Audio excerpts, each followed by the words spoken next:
La première chose que beaucoup de Sud-Africains ont dû se demander a été qu'y avait-il à bord? Les passagers suffoquent, victimes des vapeurs toxiques. Déclarez-vous une urgence? Affirmatif. Il n'y a qu'un moyen d'évacuer la fumée, mais pour cela, l'équipage doit tenter une manœuvre aussi rare que dangereuse. Ouvrez la porte. Ouvrir plusieurs portes en plein vol. Springbok 295, Plaisance. S'il perd la course contre la montre qui vient de s'engager, cet avion risque de s'abîmer en mer. Springbok 295, Plaisance. Mayday, mayday.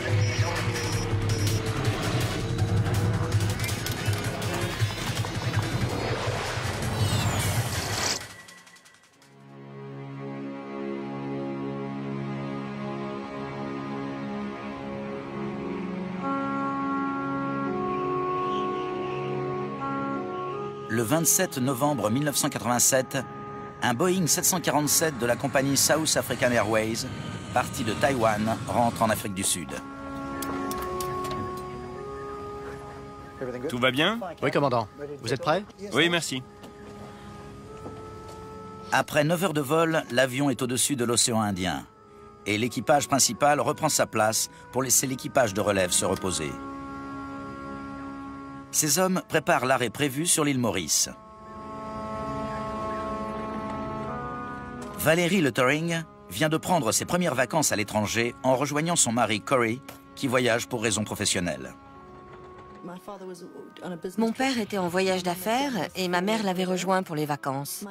Mon père était allé en Orient pour travailler sur les infrastructures de téléphonie mobile, un domaine qui était en plein boom en Afrique du Sud à l'époque. L'avion est un 747 modifié, une version mixte appelée Combi. Il s'agit d'un avion de passagers et d'un cargo en un seul appareil, conçu pour accueillir des quantités variables de voyageurs et de fret. Dans un combi, il y a une grande soute dans le ventre, comme sur n'importe quel 747. Mais il y en a une également au-delà de la dernière rangée de sièges de la classe économique. Quant au cockpit, il est à l'étage au-dessus de la cabine. On pouvait embarquer de 6 à 12 palettes sur le pont principal en modifiant les cloisons en fonction du nombre de passagers. C'était un outil très pratique et très utile. Le vol SAA 295 transporte 159 personnes et 6 palettes. Baptisé Helderberg par les Sud-Africains, ce combi est la clé de voûte de la flotte de South African Airways. Et il est particulièrement utile lors des vols long courriers.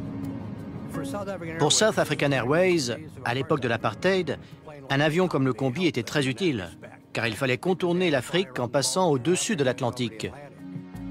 Pour protester contre le régime raciste de l'apartheid, l'écrasante majorité des États d'Afrique noire interdit en effet aux appareils de la compagnie nationale de traverser leur espace aérien, les obligeant à emprunter des routes aériennes plus longues. Des sanctions lourdes pesaient contre l'Afrique du Sud, à la fois politiques, économiques et culturelles. Le pays n'était bien vu nulle part dans le monde.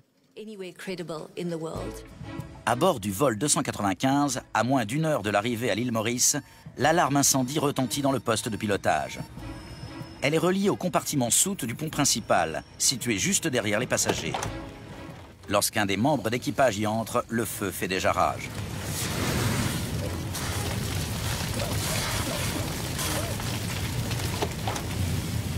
C'est grave. Il faut un autre extincteur? Oui, vite! Lisez la checklist incendie. En cas d'incendie, l'équipage passe en revue une checklist pour éteindre le feu. Le disjoncteur a sauté. Vérifiez le panneau des disjoncteurs. L'incendie détruit le câblage de l'appareil, provoquant une avalanche de court-circuit. Avancez le plus possible. Mais il y a un problème plus pressant. Les passagers commencent à avoir du mal à respirer. Clapet des vannes d'isolation ouverts. Clapet van group, tous ouverts. Interrupteur des ventilateurs de recirculation, coupé. La checklist incendie indique aux pilotes qu'ils doivent se poser sur l'aéroport le plus proche. Mais il s'agit de celui de l'île Maurice, qui est encore à plus de 300 km. Le commandant Huys ne peut donc pas faire grand-chose, à part demander à un membre d'équipage d'essayer d'éteindre l'incendie.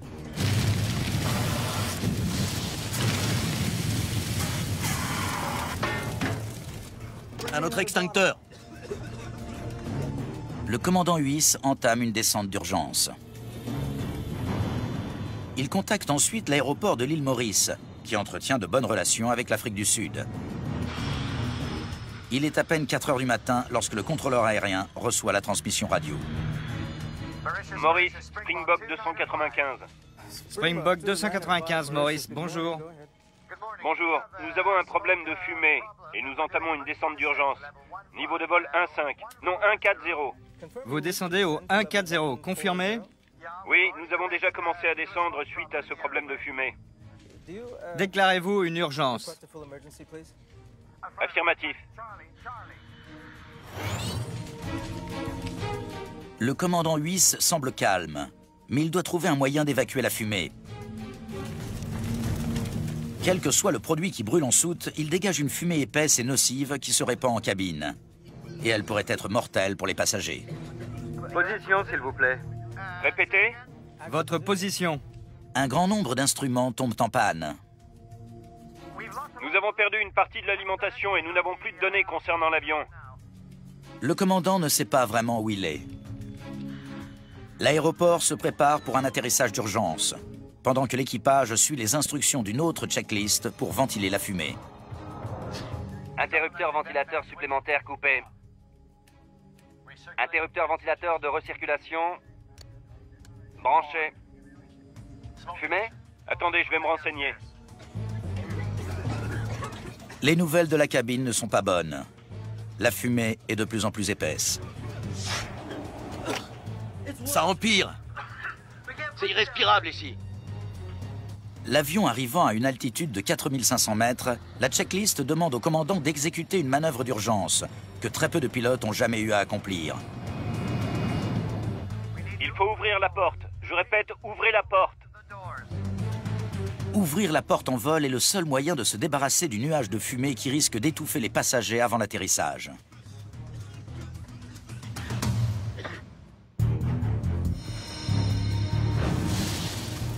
Mais cette manœuvre n'empêche pas d'autres membres d'équipage d'essayer d'éteindre l'incendie qui continue de ravager la soute du pont principal.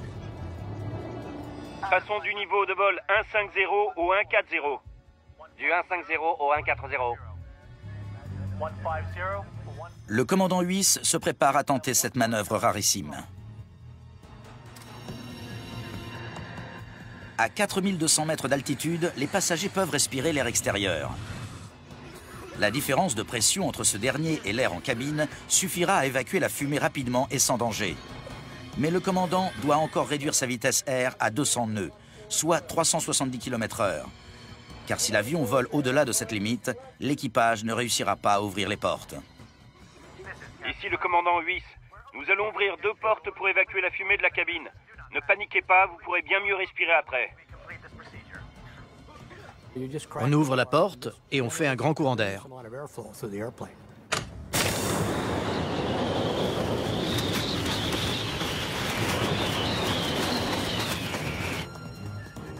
Springbok 295. Nous avons ouvert les portes pour voir si...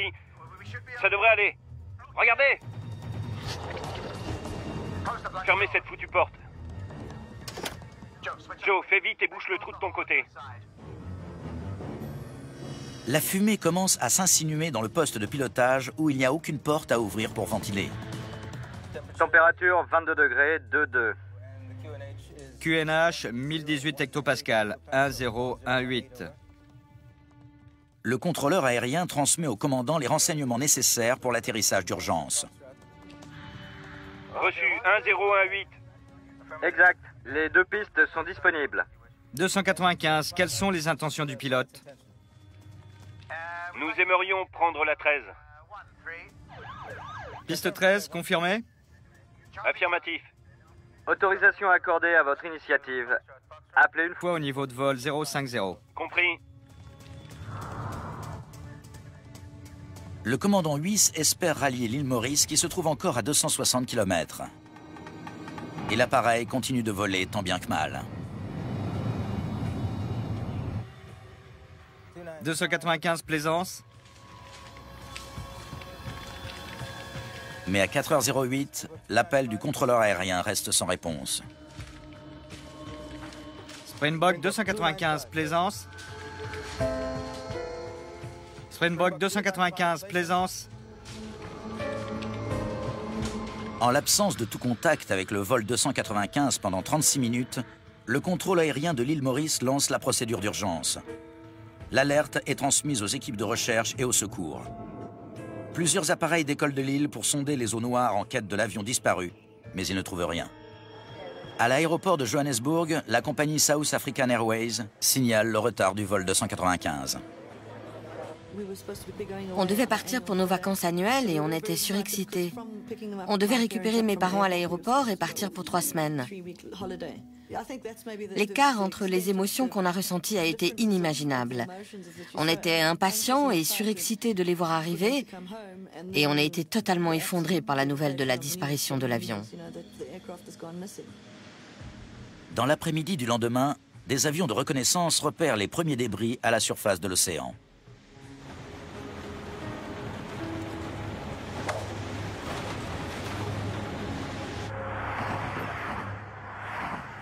Reni Van Zyl du CAA, l'homologue sud-africain du bureau d'enquête et d'analyse, se voit confier l'affaire du Helderberg. Un enquêteur ne travaille sur un accident d'une telle ampleur qu'une fois tous les 20 ans au cours de sa carrière. Donc ça a fait l'effet d'une bombe. Pour nous, ça a été un vrai défi d'entamer une telle enquête ce matin-là. 8 corps sont repêchés et tous portent des blessures résultant de chocs très violents. Vers 14 h, on nous a informé que des débris et une nappe d'huile avaient été repérés. Dès lors, il était évident que l'avion s'était écrasé. Le plus étonnant, c'est qu'avant de prendre ce vol, mes parents avaient mis de l'ordre dans leur testament, dans leurs assurances, dans tous leurs documents et papiers personnels. C'était vraiment étonnant. Mon père avait désigné des membres très proches de la famille pour s'occuper de nous et nous devions vivre chez eux.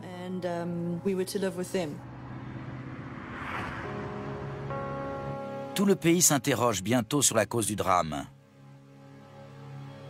Au cours des premiers jours, il n'y a pas grand-chose à analyser, hormis quelques petits morceaux d'avion qui flottent à la surface de l'eau.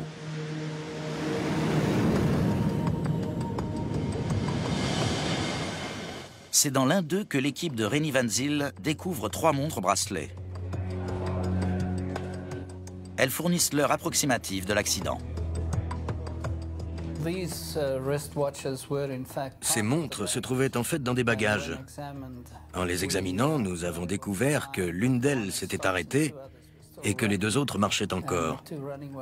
Ces 2-là étaient à l'heure taïwanaise, mais celle qui s'était arrêtée nous donnait vraisemblablement l'heure de l'impact de l'avion sur l'eau.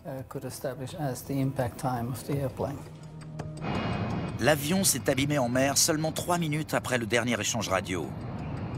La disparition du Helderberg a donc été rapide.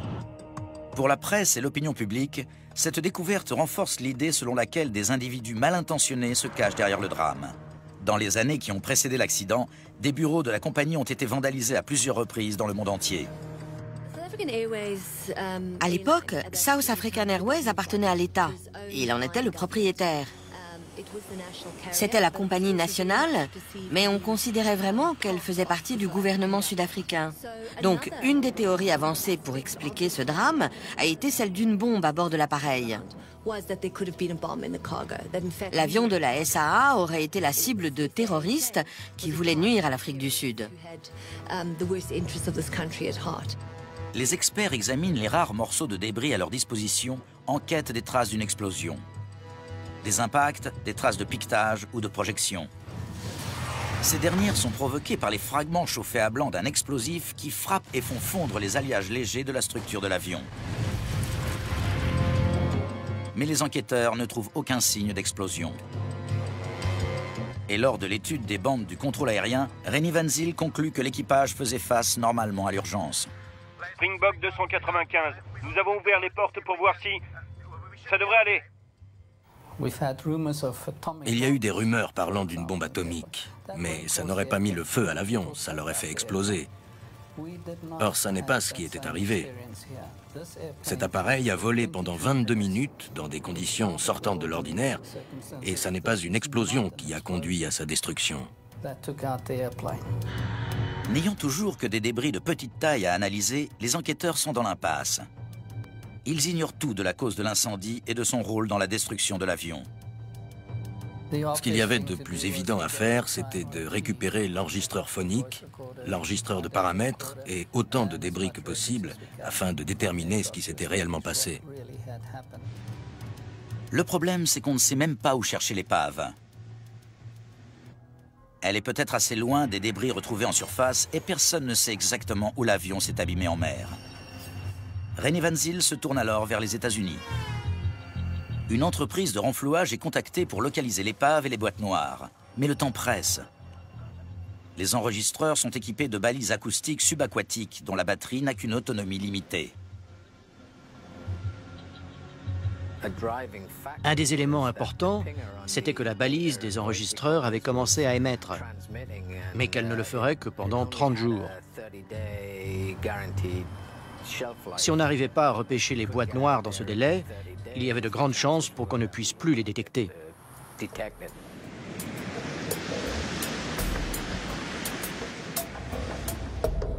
Le temps de réunir tout le matériel nécessaire dans l'océan Indien, il ne reste plus que 7 jours avant que les batteries des balises ne rendent l'âme. Pendant ce temps, on effectue des analyses de sang sur les dépouilles retrouvées au milieu des débris. Les autopsies signalent la présence de suie dans les trachées et elles concluent qu'au moins 2 passagers sont morts suite à l'inhalation de fumée. Les enquêteurs en tirent une première conclusion dérangeante. Au moment où l'équipage effectuait les manœuvres d'urgence, certains passagers étaient déjà morts.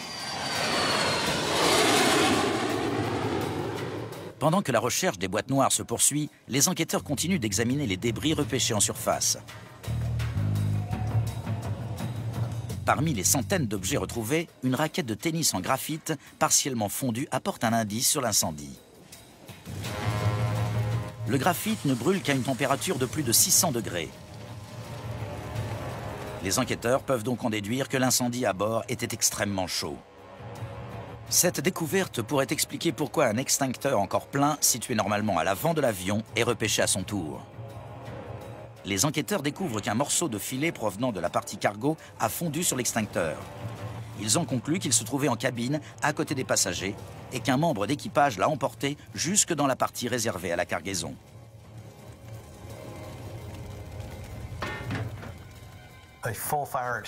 Découvrir un extincteur plein dans un avion victime d'un incendie signifie que les membres d'équipage ne l'ont pas utilisé parce qu'ils ne pouvaient pas s'approcher à cause de la chaleur.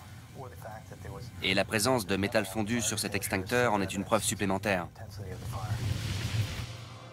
Avant cet accident et en 20 ans d'existence du combi, personne n'était mort suite à un incendie ou une inhalation de fumée. La nouvelle d'un incendie de ce genre était vraiment une première pour un gros porteur. En fait, on était convaincus que ça ne pouvait pas arriver.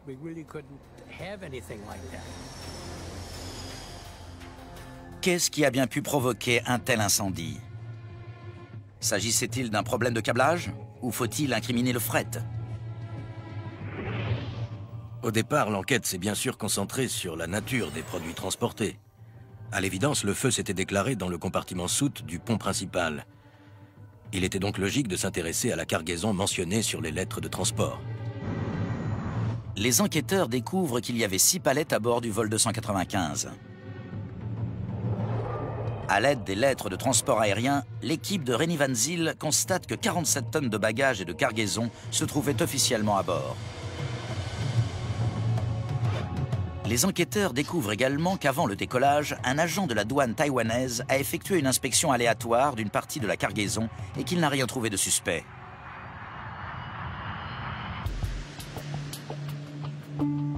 Plus que jamais, les enquêteurs ont donc besoin de mettre la main sur l'épave et sur les boîtes noires. Mais 30 jours après l'accident, les nouvelles sont mauvaises. On n'a toujours détecté aucun signal des enregistreurs et on ne sait toujours pas où se trouve le gros des débris. À ce jour, les recherches ont coûté plus d'1 million d'euros. Et aucun indice probant n'a été retrouvé. L'accident s'annonce comme un défi pour le savoir-faire et la détermination des Sud-Africains. L'enquête est au point mort. Elle n'a permis de déterminer ni l'origine du sinistre, ni l'emplacement du 747. Poursuivre les recherches coûtera plusieurs millions, alors que les chances de les voir aboutir s'amenuisent de plus en plus. Ça n'était pas un simple avion, mais un Boeing 747, le plus gros appareil de l'époque. En plus, il appartenait à la compagnie nationale sud-africaine. Les centaines de milliers de gens qui utilisaient cet avion chaque jour tenaient donc à savoir s'il était sûr ou s'il souffrait d'un défaut structurel quelconque. Donc, pour nous, les enjeux étaient de taille. Et pour M. Van Zyl, le responsable de l'enquête sud-africaine, ils étaient énormes. Ça aurait été très facile pour le gouvernement sud-africain de dire l'océan est trop profond et l'endroit est trop éloigné de l'île Maurice, donc on ne peut pas enquêter.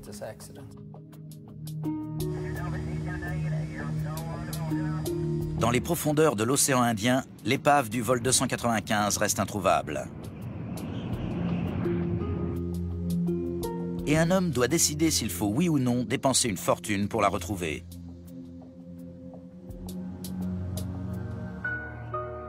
Deux mois après le drame, on n'a toujours aucune idée de son emplacement. Malgré tout, Rennie Van Zyl décide de récupérer tout ce qu'il pourra. Sans l'épave, on ne saura jamais la vérité. Ils ont dépensé pour cette enquête ce qu'on dépense en 6 mois pour toutes les nôtres aux États-Unis. Avant de pouvoir récupérer éventuellement l'appareil, les enquêteurs doivent le retrouver. L'épave est certainement très loin sous la surface. Mais 61 jours après l'accident, Rennie Van Zyl est informé d'une découverte capitale. Un sonar sophistiqué a repéré un objet de grande taille par 4400 mètres de profondeur sur un plateau sous-marin. Il pourrait s'agir de l'avion. On m'a montré une feuille de papier couverte de points noirs de tailles différentes et on m'a dit « voilà ton épave ». La question que j'ai posée a été « comment savoir si c'est le 747 ? C'est peut-être un sous-marin de la Deuxième Guerre mondiale ». On m'a répondu « Rennie, c'est le 747 parce qu'on te le dit ». Personne n'a jamais plongé aussi profondément pour renflouer quoi que ce soit, pas même le Titanic. Mais Rennie Van Zyl n'a pas le choix. Pour savoir si le sonar a bel et bien repéré l'épave, il doit donner son feu vert à la phase la plus coûteuse de l'enquête, l'opération Résolution. Un robot téléopéré, le Gemini, est envoyé pour filmer ce qui se trouve au fond. S'il s'agit de l'avion, le sous-marin cherchera des éléments clés, à commencer par les boîtes noires. Le problème, c'est que le mini-submersible doit être relié au navire de surface par un câble souple en fibre optique de plus de 6 km de long. Or, un tel câble n'existe pas. On avait besoin d'un câble de 6 km, mais il n'en existait aucun de cette longueur. Donc il a fallu s'adresser à une entreprise pour qu'elle le conçoive et le fabrique. Mais avant, Rennie Van Zyl ouvre un nouveau volet de l'enquête au sujet des moyens dont disposait l'équipage pour combattre un incendie. Et il va découvrir que la conception même du combi a peut-être condamné le vol 295. Les enquêteurs font cette découverte en essayant de déterminer si le combi était conçu pour protéger les passagers en cas d'incendie. La fumée n'aurait pas dû entrer dans la cabine. Le responsable de la partie américaine de l'enquête, Barry Strauch, se rend au siège de Boeing à Seattle pour voir comment les essais anti-incendie du combi se sont déroulés en vue de l'obtention de la certification. Pour vérifier si l'équipement répondait à la réglementation fédérale, un technicien a mis le feu à une botte de feuilles de tabac. Lorsqu'il est revenu dans le compartiment soute pour éteindre l'incendie, à aucun moment la fumée n'a investi la cabine passager. Le sinistre est resté confiné et il a été rapidement circonscrit. C'était les conditions de test de Boeing pour obtenir la certification de l'appareil. Mais dans la réalité, comme nous l'avons vu avec cet accident, ça ne se passe pas comme ça. Parce qu'on n'a jamais un joli petit feu de camp dont la fumée est évacuée vers le plafond par les ventilateurs. Il y a des palettes, le feu a le temps de se répandre largement. Il y a énormément de fumée et il y a du plastique qui alimente l'incendie, en plus des cartons et des produits sur palettes. Le combi est conçu pour empêcher la fumée d'entrer en cabine. L'air y est maintenu à une pression légèrement plus élevée que dans le compartiment soute. Ainsi, lorsque la porte qui communique entre les deux est ouverte, l'air doit entrer côté soute pour assurer la protection des passagers.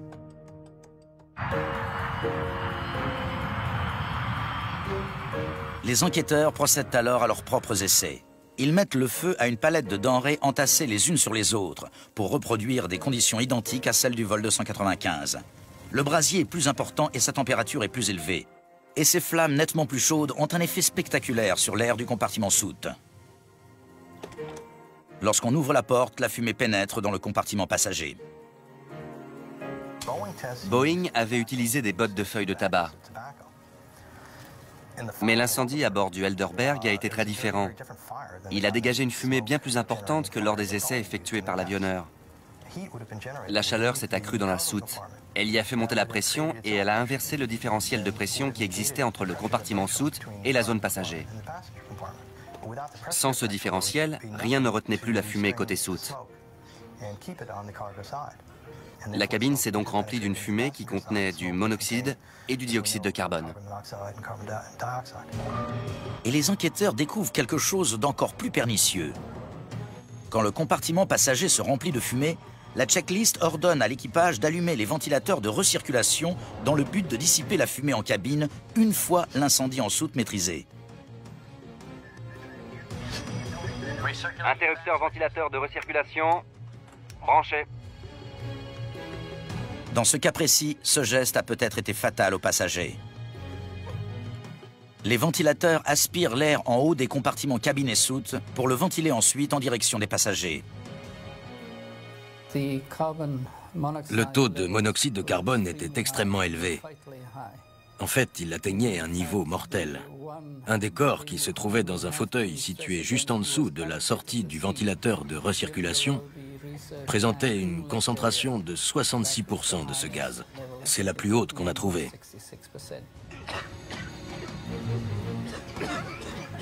Et il est impossible d'y survivre. En respectant sa checklist, l'équipage a vraisemblablement diffusé du gaz toxique en cabine. Il est très probable que la plupart des passagers aient été asphyxiés avant l'impact. Aucune checklist pour un combi n'avait jamais envisagé l'apparition simultanée de ces deux problèmes. Un incendie côté soute et la filtration de fumée côté passager. La checklist d'évacuation de la fumée est fondée sur la supposition que l'incendie a été éteint. Dans ce cas-là, descendre à 14 000 pieds et ouvrir une porte en cabine est la chose à faire. Ça permet de faire sortir la fumée et ça permet aux gens de respirer de l'air frais. Mais si l'incendie n'a pas été éteint, cette manœuvre alimente le brasier en air, ce qui l'avive. Nous pensons que c'est ce qui s'est passé. Le feu n'avait pas été éteint et les tentatives de l'équipage pour améliorer la situation l'ont en fait aggravé. Les enquêteurs commencent à se dire que combattre un incendie dans la partie soute est bien plus difficile qu'on ne l'avait prévu.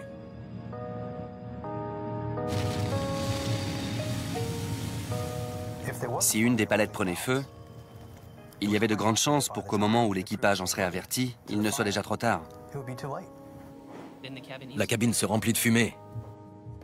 Mais René Van Zyl ignore toujours ce qui a provoqué le sinistre. Comment s'est-il déclaré et pourquoi a-t-il fait tomber l'avion? Les réponses à ces questions gisent toujours au fond de l'océan. Il faut plusieurs mois pour fabriquer un câble en fibre optique assez long pour permettre au Gemini d'atteindre l'endroit désigné par le sonar et pour modifier le submersible. Notre robot téléopéré ne descendait qu'à 1800 mètres. Il a fallu le modifier pour qu'il atteigne 6000 mètres. Roy Truman équipe le submersible de parois plus épaisses et de caméras plus résistantes pour qu'il puisse supporter la pression qui règne à une telle profondeur. Et le 23 septembre 1988, le sous-marin entame sa plongée record. On hésitait à dire que tout allait marcher, parce qu'on n'avait pas eu le temps de faire les essais à la mer de ce matériel tout nouveau. Le câble permet aux techniciens sur le bateau de guider le Gemini qui se trouve 4400 mètres en dessous et de transmettre les images qu'ils filment jusqu'à la surface. C'est la première fois qu'on remonte des images vidéo d'une telle profondeur dans l'océan Indien. Et les biologistes marins sont fascinés par la découverte d'espèces nouvelles.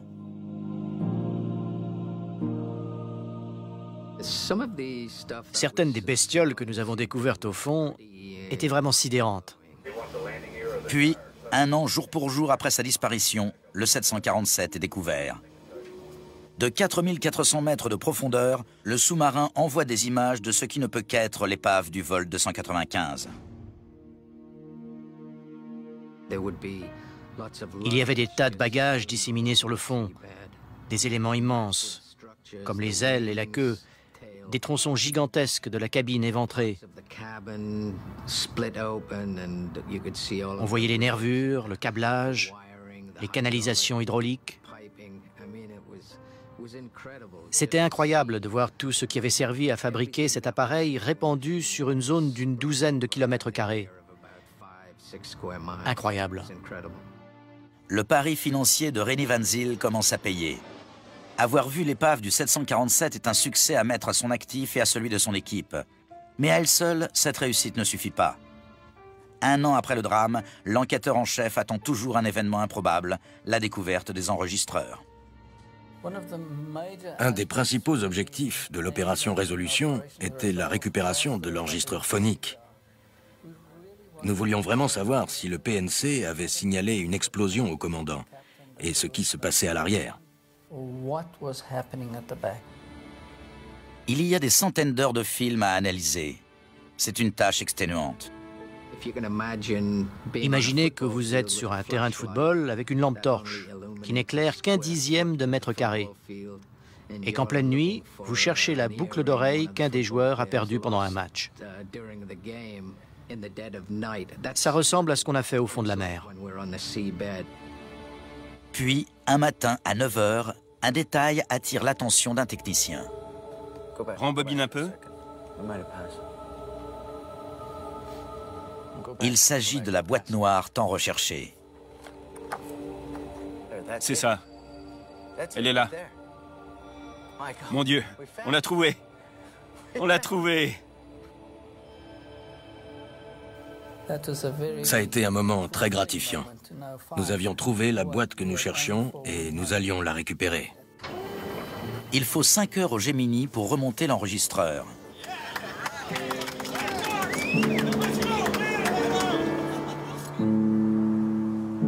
Cette découverte fait la une des médias sud-africains. Nous sommes alors en 1989 et le gouvernement tient toujours le pays dans une main de fer. René Van Zyl prend alors une décision inattendue. Il emporte la boîte noire encore scellée à Washington pour l'analyser. Si je m'y étais pris autrement, on m'aurait accusé d'avoir dissimulé ou oublié quelque chose. La FAA, le NTSB et nous-mêmes avons écouté la bande en même temps. La tension est palpable. L'enregistreur phonique devrait contenir les échanges des 30 dernières minutes de vol, c'est-à-dire ceux concernant la lutte contre l'incendie. Mais la déception est énorme. Après un an au fond de l'eau, la bande est presque inaudible.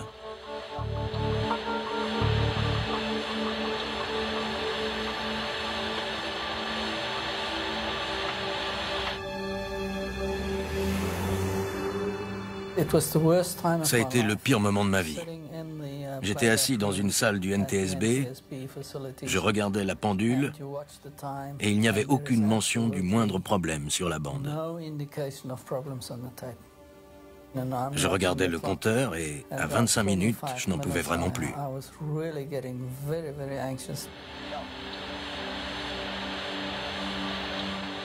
Pendant les 28 premières minutes, la bande ne révèle rien d'inhabituel. Puis, tout bascule. Ensuite, bien sûr, on entend l'alarme retentir. S'ensuit 1 minute d'enregistrement exploitable avant l'arrêt de la bande. Normalement, la boîte noire enregistre les derniers instants d'un vol, mais pas cette fois. À la place, les enquêteurs entendent le début du problème avant que la bande ne s'arrête mystérieusement. Ça n'est pas ce que Rennie Van Zyl espérait, mais ça lui apporte tout de même quelques éclaircissements très importants sur l'incendie. Lisez la checklist incendie. 14 secondes après le déclenchement de l'alerte incendie, les disjoncteurs sautent. Le disjoncteur a sauté. Vérifiez le panneau des disjoncteurs. Les experts estiment que près de 80 circuits sont inutilisables. Les fils reliés à l'enregistreur phonique sont détruits 81 secondes seulement après le déclenchement de l'alarme incendie. Rennie Van Zyl n'a pas obtenu la preuve qu'il espérait, mais il sait désormais que l'incendie a été plus violent qu'on ne l'avait cru jusque-là. L'enregistrement laisse beaucoup de questions sans réponse, mais il aide l'enquêteur en chef à se faire sa propre opinion quant à la raison de l'accident. Il se passait beaucoup de choses dans le poste de pilotage, et nous pensons que jusqu'à 80 disjoncteurs ont sauté. Il est possible que ça ait rendu l'avion très difficile à contrôler, au point qu'il ait fini par descendre petit à petit jusqu'à l'océan. S'agissait-il d'un vol contrôlé? J'en doute. Si j'avais été dans le poste de pilotage, j'aurais été terrifié. L'avion est en feu, qu'est-ce qu'on fait? Le commandant a-t-il suivi la checklist correctement? Nous ne le saurons jamais. Les enquêteurs ignorent toujours ce qui a déclenché l'incendie. Pour élucider ce mystère, il faut récupérer des débris de l'avion. Nous avons compris qu'il fallait continuer à remonter autant de débris que possible du fond de l'océan.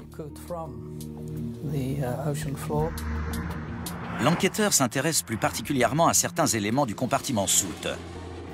Ils sont stockés dans un hangar et remontés comme un puzzle géant.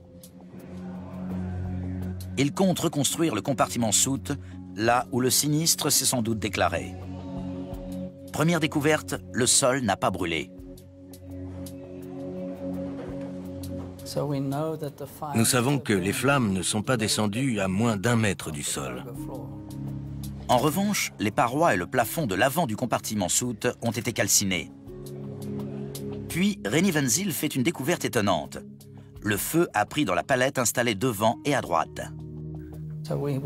On avait donc affaire à un incendie très localisé, dans une palette. Cette palette était sans doute remplie d'ordinateurs protégés par des morceaux de polystyrène. Les enquêteurs pensent qu'un incendie dans la palette s'est propagé à ce matériau, produisant des gaz qui se sont accumulés près du plafond. Lorsque ces gaz ont été assez chauds, ils se sont enflammés d'un seul coup et ils ont embrasé l'ensemble du compartiment soute. Lorsque la fumée a pénétré les emballages en polyéthylène, l'incendie devait être intense. Mais si l'emballage a participé à l'extension du sinistre, il n'en a pas été à l'origine. Après des investissements énormes et plus d'1 an et demi de travail, il faut mettre un terme à l'enquête. Je me serais senti beaucoup mieux si nous avions pu fournir plus de renseignements précis à l'attention du comité. Mais ça n'était pas possible, et nous ne pouvions pas les inventer. Mais l'intérêt suscité par l'accident ne faiblit pas. Des rumeurs avancent une autre origine pour expliquer l'incendie. Elle a pour toile de fond le gouvernement très répressif de l'apartheid. À cette époque, la première chose que beaucoup de Sud-Africains ont dû se demander a été « Qu'y avait-il à bord ? Y avait-il quelque chose en soute susceptible de provoquer cet incendie terrible ? Car les avions ne prennent pas feu comme ça en plein vol avant de s'écraser. » Puis, un chimiste travaillant pour le gouvernement fait une découverte qui donne naissance à une nouvelle théorie prêtant à controverse. Une particule de fer microscopique retrouvée sur le filet en nylon à côté de la palette présente un profil unique en son genre. Les motifs laissés par l'écoulement d'air sur cet élément laissent supposer qu'il s'est déplacé à une très grande vitesse pendant qu'il était en fusion. Et cette découverte pourrait indiquer que l'incendie n'a pas été provoqué par l'emballage. C'était un feu différent. Il avait son propre oxygène. Imaginez un feu d'artifice qui dispose de son carburant et de son oxygène propre. Selon nous, c'est un matériau de ce genre qui a été à l'origine du sinistre. Un expert britannique en explosion et en incendie qui examine la peau de l'appareil au-dessus de la palette incriminée découvre un autre indice qui vient étayer cette nouvelle théorie. La peau sur l'extérieur de l'avion a atteint une température de 300 degrés. Il faut savoir qu'il est très difficile de brûler la peau d'un avion en vol, car elle est extrêmement froide compte tenu de l'écoulement d'air extérieur. David Klatzow est un des nombreux experts à contester l'origine de l'incendie. Il aurait fallu des substances qui ne se trouvent généralement pas à bord d'un avion, et surtout pas à bord d'un avion de ligne. En d'autres termes, il ne s'agit pas de l'incendie d'un emballage normal en bois, en carton ou en plastique. On ne transporte pas de matériaux disposant de leur propre source d'oxygène et faisant office d'activant, pour plusieurs raisons. Entre autres parce qu'ils sont généralement instables et parce que les méthodes habituelles pour éteindre les incendies qu'ils provoquent sont inefficaces. À quoi est dû un tel incendie? Les seuls biens dangereux consignés dans le manifeste sont les batteries des ordinateurs, mais certains pensent que l'avion transportait une cargaison clandestine. À l'époque, l'Afrique du Sud faisait l'objet d'un embargo international sur les armes, et elle était en guerre contre l'Angola. L'Afrique du Sud n'était pas autosuffisante, et à certains moments, elle devait se fournir à l'étranger. La SAA pouvait alors faire office de transporteur aérien par procuration. À travers ses vols commerciaux, elle devait pouvoir faire entrer des produits pour le compte du gouvernement sud-africain sous sa protection, clandestinement et sans que personne ne pose de questions. Il n'était pas facile de faire voler une compagnie aérienne quasiment militarisée à l'étranger pour rapporter des produits militaires de contrebande. Souvenez-vous qu'à l'époque, le pays faisait l'objet d'un embargo sur les armes. Les médias attisent les soupçons. Le gouvernement aurait utilisé des avions de passagers pour importer des armes en secret. Armscor est l'entreprise chargée de fournir les munitions à l'armée sud-africaine. À l'époque, il fallait produire des roquettes plus performantes pour affronter la menace aérienne que représentait l'Angola. Le système utilisé dans ce but fonctionnait avec un carburant dont le composant principal était le perchlorate d'ammonium. Et selon moi, c'est ce qui se trouvait à bord du Helderberg. C'est le genre de composé chimique avec lequel on n'a pas envie de voler, car il est instable et il a tendance à s'auto-enflammer suite à des vibrations ou à des mouvements violents.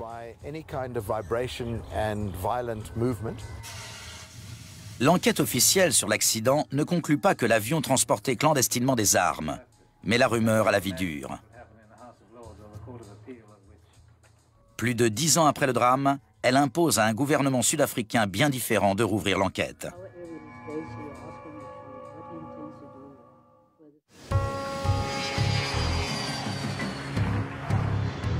Une chose est sûre, le système anti-incendie de l'avion était déficient.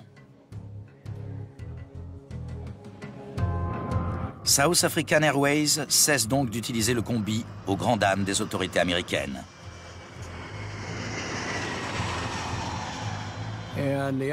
La FAA a élaboré de nouvelles réglementations.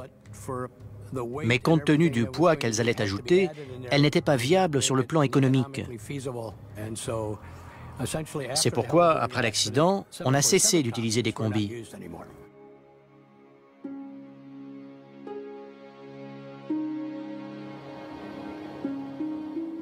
Malgré les hommages et les mémoriaux dédiés aux 159 victimes, les familles ont du mal à faire le deuil. Je veux savoir pourquoi je me suis retrouvée orpheline à 14 ans. Et même si je sais que ça n'est qu'une rumeur, il semble que beaucoup d'éléments indiquent qu'il y avait quelque chose d'anormal sur ce vol, que l'avion transportait quelque chose d'interdit. Près de 10 ans après le drame, le nouveau gouvernement sud-africain crée une commission pour examiner l'accident. La mission principale de cette commission était de faire toute la vérité sur les atrocités de l'apartheid. Un des points qu'elle était chargée d'examiner était le rôle de la SAA dans la violation des sanctions dans les années 80, pour savoir si oui ou non l'accident du Helderberg en était une conséquence.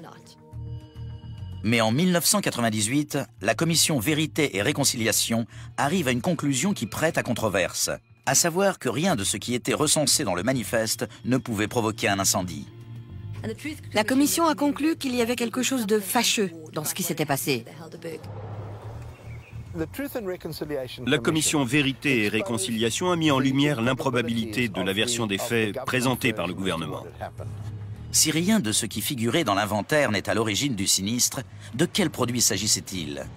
Et comment s'est-il retrouvé à bord? Malheureusement, à moins que quelqu'un aujourd'hui ne dise « Oui, j'ai fait telle chose » ou « Oui, j'en suis responsable » et que ce quelqu'un puisse prouver qu'il n'est pas l'auteur d'un canular, on ne saura très certainement jamais ce qui a provoqué cet incendie.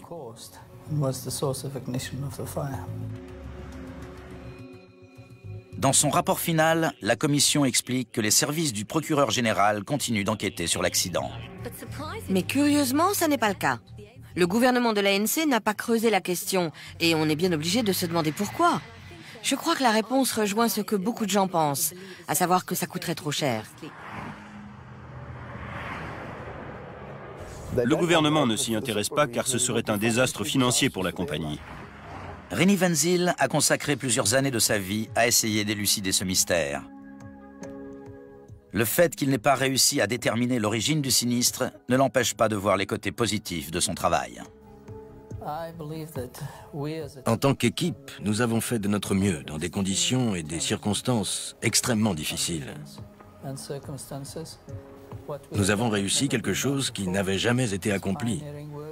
C'était un travail novateur. Ce qui est frustrant, c'est de ne pas avoir déterminé ce qui a déclenché l'incendie. Et nous ne le saurons sûrement jamais. Je pense qu'il y a aujourd'hui encore des gens qui savent exactement ce qui est arrivé à cet avion. Je sais qu'à l'époque, notre pays était en guerre et que ces gens pensaient faire leur devoir.